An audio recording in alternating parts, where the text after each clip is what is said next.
Rajkot રીબડાના Aniruddhsinh જાડેજાને Rajkot hospital લેવાયા.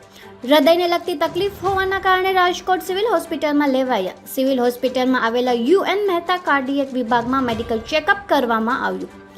Medical checkup કર્યા બાદ ફરી જૂનાગઢ જેલમાં લઈ જવામાં આવ્યા. અનિરુદ્ધસિંહને લાવવામાં આવતા હોસ્પિટલનો ચુસ્ત બંદોબસ્ત ગોઠવવામાં આવ્યો હતો.